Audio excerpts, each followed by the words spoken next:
Hello and welcome to Stream of Consciousness episode 1. My name is Malcolm and today we are talking about all sorts of things. It would appear that in my previous attempt to record this there was a fuck up and the first half hour has not gone through. It's kind of frustrating. I might talk about all that stuff again in the future, so it's not really the end of the world.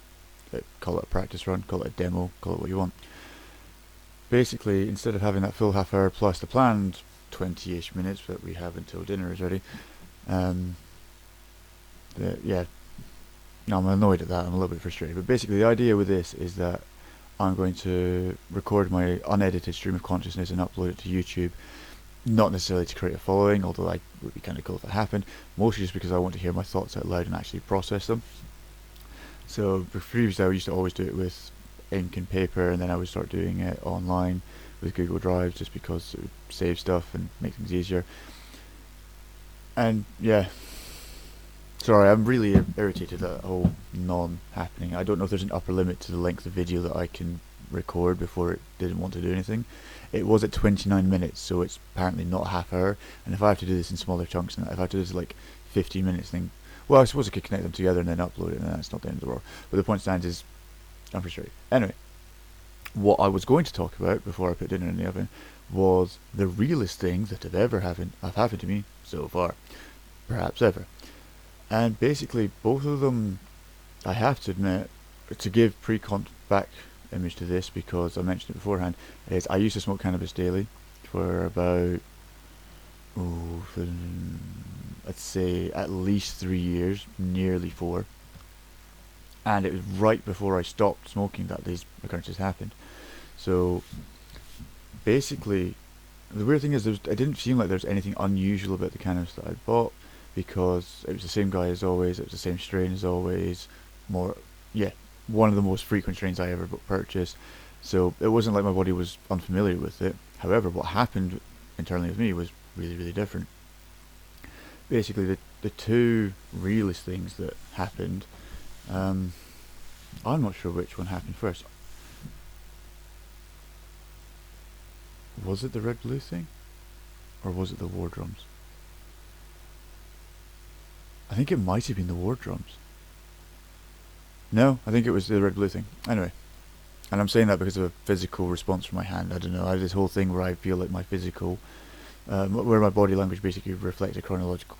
Anyway, basically what I felt happened was, I should also note that I will be playing chess whilst I'm recording this, just because it gives me something to do whilst I'm thinking, and just activates my mind a little bit. Basically, what happened was, I'd gone, I think it was my second spliff of the evening.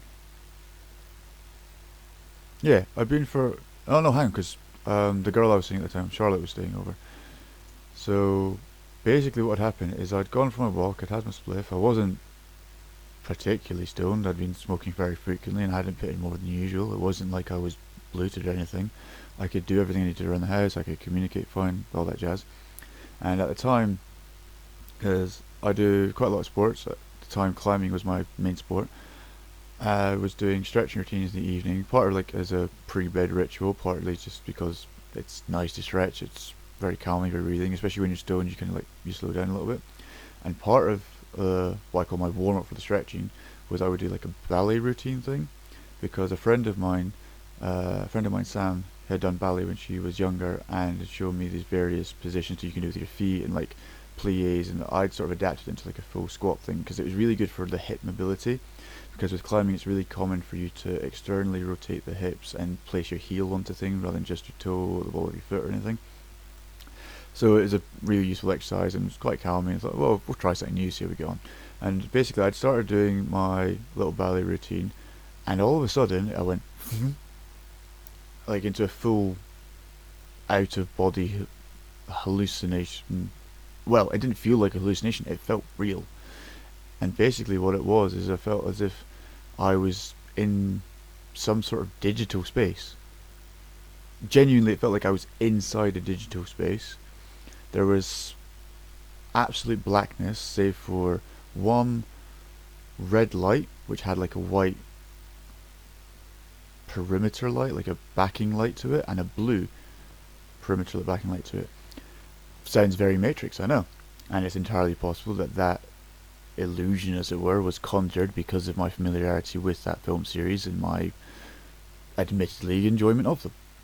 However, I remember that was all it was. I could still feel my body looking up, looking down, all around. However, it didn't actually affect the perspective of my vision. When I felt I was moving my head down, the image in front of me didn't change. In the same way that I can look at the screen in front of me now, I can see my head's facing down, I can see my head's facing up, but the perspective my vision has upon that screen, it's going with me the whole way. Kind of like as if you were VR, but the ground level's here and it just moves with you, up, down, left, right, everything like that. And basically it was, I don't think it lasted more than 5 minutes, if that.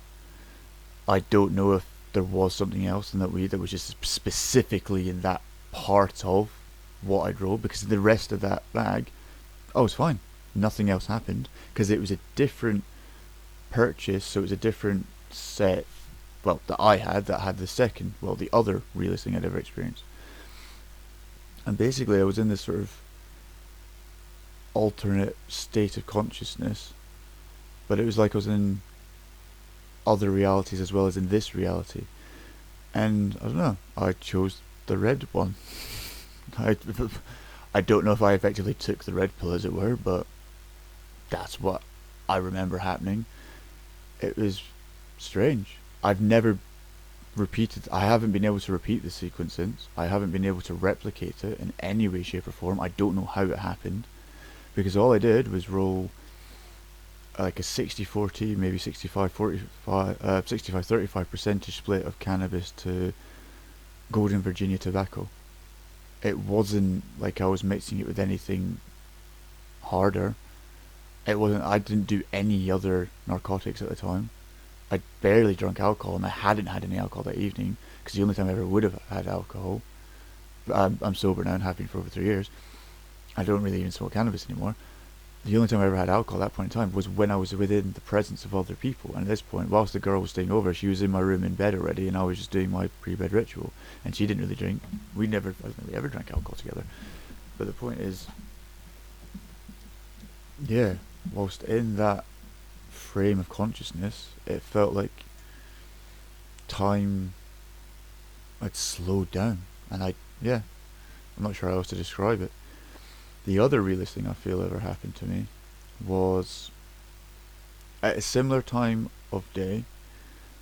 I'd done a lot of my stretching routine, and I'd sat down against the staircase in the living room, and I was on my phone, and I was writing something, and it kind of all of a sudden felt like I was waking up to some sort of digital overlay, like what we consider reality, or like a biological reality. There was a digital overlay on top of it, and everything on the screen of my phone was indicative of a life choice. So when I would write a word, there would be 3 suggestions: the center one, the left and the right, and it felt like which one I chose was going to affect the entirety of the rest of my life. And in some ways it might have done, probably did, because let's say for example, I have a tendency to always pick the word that's on the right hand side of the suggestions or the left hand side of the suggestions. There's a reason the word appears in that side of the suggestion, isn't there? And it just felt like, how have I never paid attention to this before? And it was something I've never told anybody before, and I think it's the first time ever speaking about it now. Or I'd never wrote it down either. And what I find strange about it is then, during that experience, it felt like, I don't know if it's astral projection or remote viewing is the right term for this, but it felt like my consciousness entered a different understanding or perception of what we call time. Because I just saw so much, just an incredible amount of data in such a short space of time. And the resounding theme of it was war drums. and it was haunting. I can feel like a hollowness in my chest remembering it, just how scary it was. I wasn't in danger. I knew I wasn't in danger, but I felt everything I was seeing, I was happening, was going to happen, or had happened. I wasn't sure which direction of time I was looking at. At the time, I felt like it was the future. Looking back on it now, I don't know which way I was imagining it, but I remember seeing all these like stages, almost in the like the Shakespearean context of all the world's stage, and when I was thinking about it then, it just felt like every artist on a stage is banding together an army. Every time a musician takes the stage, they are their backing track, their instrumental is the war drums. Their lyrics are the chant of support me, my views are the way. This, I mean, in some sense, if you look at the commercial side of the art industry, the music industry especially, that is what they're trying to do. Gigs are there to make people believe what you believe and make fans long-term fans. But in that moment right there and then, it's just,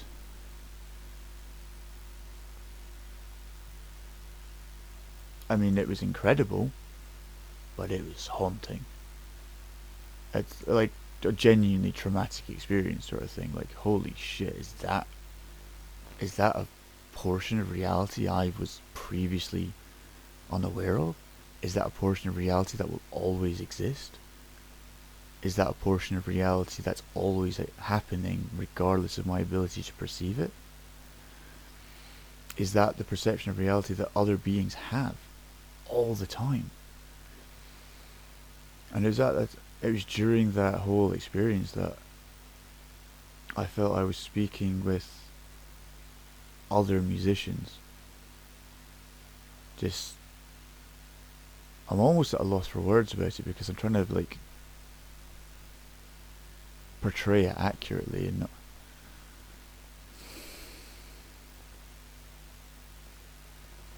because there was a specific musician who in the recording before this that I messed up.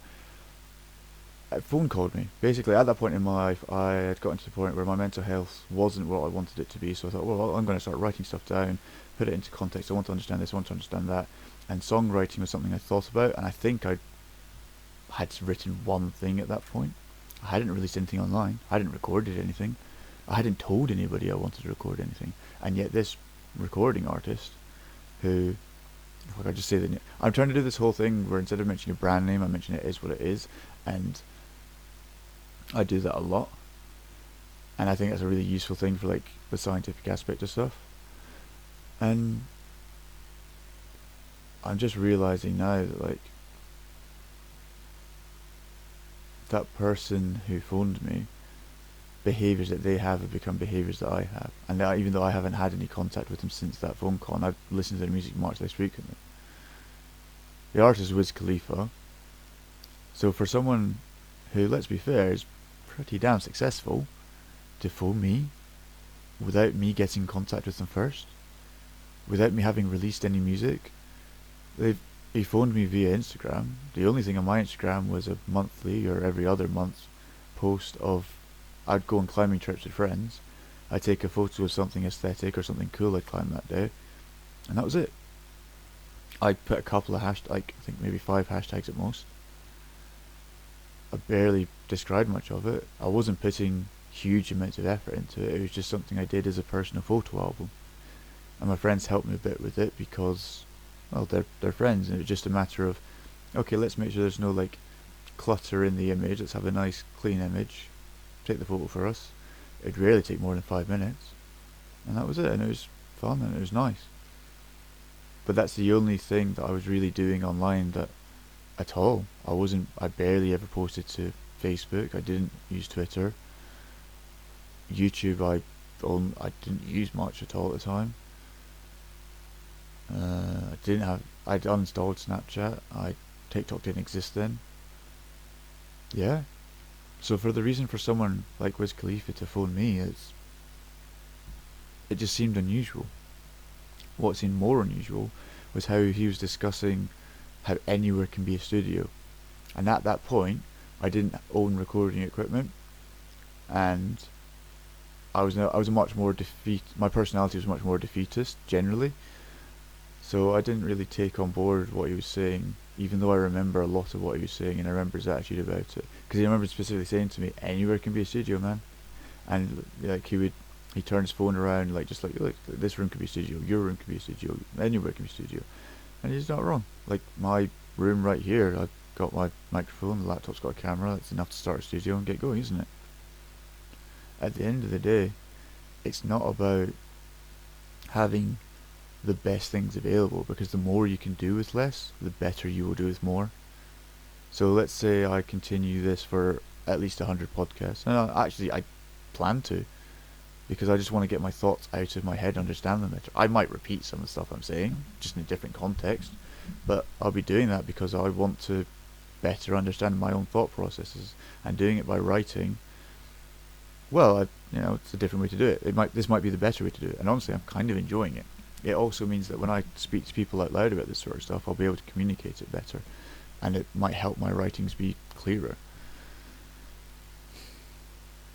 But yeah, I definitely have to thank him for, even though that was in 2018, 2019, and it was in winter at that time, I have to thank him for it, because if it wasn't for him saying that, I probably wouldn't have put so much energy into writing songs, which meant I wouldn't have put so much energy into being independent of being self-employed. It means I wouldn't have put so much energy into writing generally. It means I wouldn't have put so much energy into breaking free from other people's plans for me.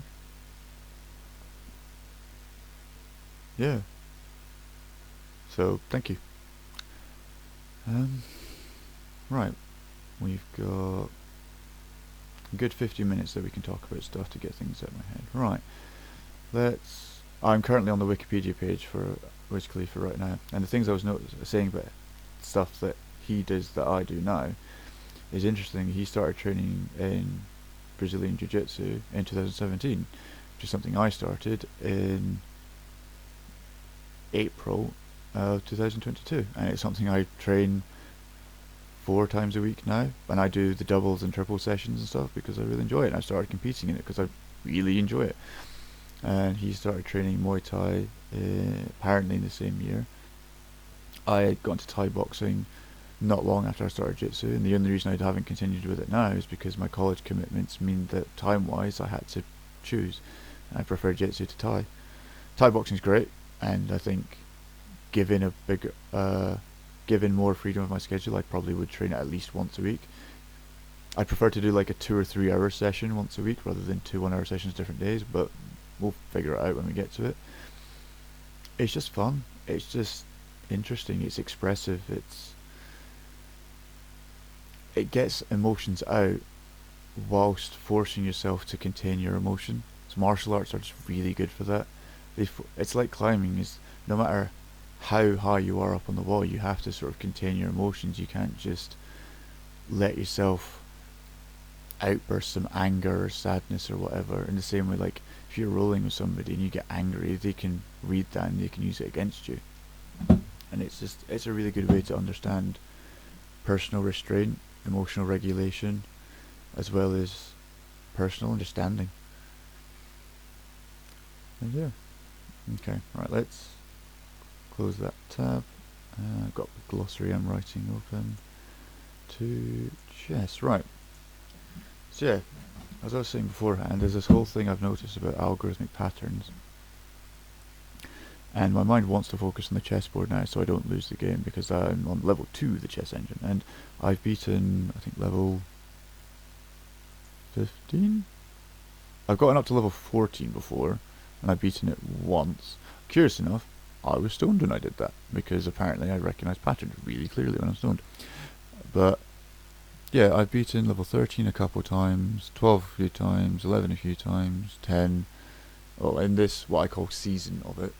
In previous seasons, I've typically gotten up to about level 11, level 12. So, this is well within my remit, if that's the right one, if you know what I mean. Oh, hang on, disk cleanup space, what was I saying?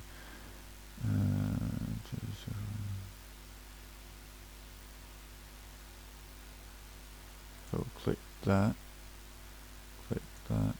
and it'll be fine. And then everything should still be okay. Right, anyway, sorry about that, but it will remain in the final cut because I don't want to edit anything out of this. And as time goes on, I will learn lessons and get better. But no, I just feel like if I edit it, then it alters the outcome of it. In the same way that, like, if you write a text message to somebody and you're editing what you're saying whilst you're saying it, you're trying to... It becomes less organic. It might be more successful, for a better term, but you'd be doing it... It's almost lying in some way. I know that sounds a little bit exaggeratory, but it is a little bit like lying. Because if you're editing everything you're saying all the time, you're preening it and turning it to something it's not necessarily is. It isn't necessarily. Which then means that what you're saying is everything's an editation. And I know that, like, most of writing is learning how to edit, but at the same time, I almost feel like I've run out of steam. I said so much in that first half hour, but I've got so much more to say. I think I'm just focusing too much on the chest now. Alright, anyway, my point stands is with the whole algorithmic thing is I've noticed there's lots of different ratios that influence our life and our decision making processes. And from that, what happens is, whether it's Meta or Alphabet, Amazon, Apple, Android, Microsoft, you name it, there's algorithms affect everything we do. And at some level, there is an algorithm involved in every aspect of the modern life because of how ingrained with modern technology digital stuff has become. It's kind of messed up in a way. Why do I feel... Sorry, I feel kind of like morose. Cloudy. I don't know. It's weird. I feel weird that I feel sad because I don't know why I'm feeling a little bit sad all of a sudden. It's like that came out of the blue. And why should it? I haven't done anything that warrants me feeling bad or sad.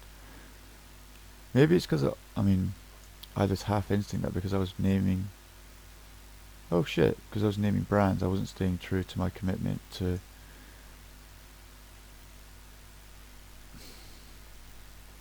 It almost feels like something's put a spell on me. And I know that sounds a bit daft, but it genuinely feels like something's interfered. Maybe that's just an inability to process that thought further. Okay, here's the theory. Sometimes I feel like algorithms to some extent have control over what we're thinking. And I know that sounds a little bit crazy, but most of the best thoughts in life are a little bit crazy themselves. It's just fun to entertain the idea, because at the very least I understand the thought process, right? So if an algorithm is controlling how I'm thinking, or at least has influence over how I'm thinking, then what I'm going to say to the algorithm and how I'm going to communicate is going to be affected by it. Because, well, that's kind of the whole point of it. So for example, I'm playing chess now, everything kind of happens in ratios when you're playing against a chess engine. It's maths. Well, it's math when you're playing against a human as well, but against the chess engines. Oh, it's because I'm hungry. That's what it is. But I have put food in the oven, so I'll give myself 5 minutes and we'll grab that. I might actually need to grab it now. Well, let's close this off and try and round out some points. I feel like so much of our life has been algorithmicized that everything we do is influenced by the computers. And I understand that when I say that, I'm kind of referring to my own personal life. But it's also not just my life, it's everyone's life. Everybody's on social media and streaming platforms and search engines. And we spend, almost everybody, especially in the developed world, spends a large proportion of their time using the internet. The internet has become an unavoidable tool to any definition of the term success. I think it might literally be impossible to achieve anything that we could consider traditionally success without the use of the internet. And that kind of sucks. There might be exceptions to that rule, but it doesn't feel like it anymore. It really does feel like we need the internet to actually get anywhere in life, whether it's simply for the sake of processing, like sending in a job interview. You don't take in a CV anymore, you go online. It's like dating. Even if you meet the girl in person or the guy in person, you still, well, if you don't have a social media presence, some people consider that a red flag. If you don't have social media in some way, shape, or form, you don't, like if you have a phone, you can still do stuff with it, but it definitely has interfered with my dating life. But I don't feel the need for social media stuff. It doesn't feel like a useful way to spend time. I'm not trying to be judgmental about it. I'm just, I don't know. It feels almost attention-seeking stuff. I feel like a lot of social media is designed with the intent of is designed to facilitate attention-seeking behavior, simply because of the nature of it. It's designed to make you want to be online and show other people things. And I think it's a really interesting way that humanity is going to develop as a consequence of it, because parasocial relationships have become really common, and a lot of that is because people cling on to stuff like that. People almost want to have reverse parasocial relationships. They want to be the object of other people's desires and affection without actually having to return it. And maybe that's my own personal feeling of it being communicated alternative way, but I don't think it's an uncommon thing for people to want to almost be deified, or like to become a deity. They want people to worship them without really having to interact with them back, apart from the bare minimum. And I think that's not the happiest note in the world, but it's what I believe. I think it's true. I think the more time people spend on their own, are more comfortable spending time with a computer rather than with humans, the more our society is going to be affected by it. The more people's communication styles is going to change. The more body language is going to become, holy shit, maybe even a lost art. On a long enough time frame, body language might become a relic of the past. Can you imagine a world where people aren't using body language? If we actually get into like the VR AR state where everything we do is through the computer, and then every single aspect of our body language would be codified, it would be gamified. If we're living in a VR AR reality, then everything we're doing has a score. Even if it's not affecting your actual high score, it's numerically encoded. My arm, like in this position versus everything like that. Like I know mechanically if it's here, if let's say I'm doing a press up, if I've got my elbows in tucked like that, that's a mechanically stronger position than doing them all the way out here or up there or whatever. And a computer that encodes all the information is going to know that, and it might become a scoring system. At the very least, it becomes part of the communication system. Because if I'm talking to somebody, my hands are here and I'm keeping them at this sort of level and I talk like this, it's different way to my hands being lower down or higher up, etc. And because so much of our communication is done by body language, if that aspect is effectively removed from society, or at least alternatively implemented, maybe not the right word. Yeah, just if body language, if body language changes, to oversimplify it, if body language's usage changes, then humanity changes, doesn't it? No. Sorry, I missed a mate into my chest, but it's fine, we'll find it.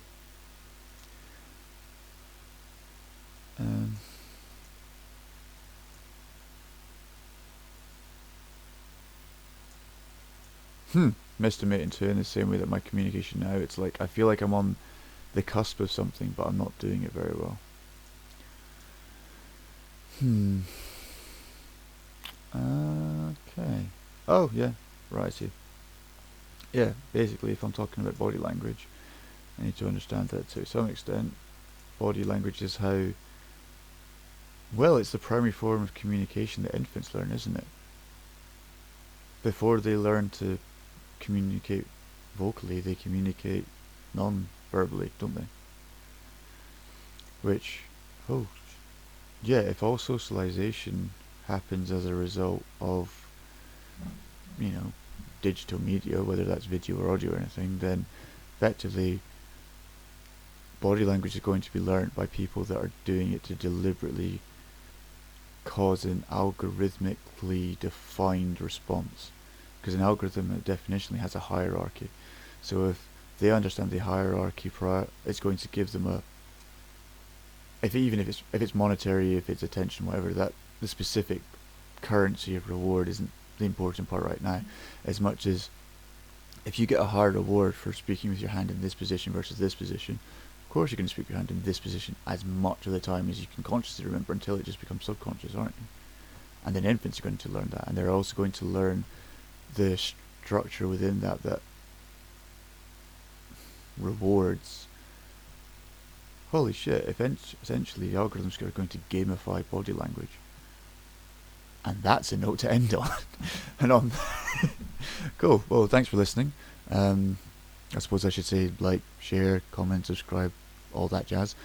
And yeah, see you next time on Stream of Consciousness. Cheers. Bye.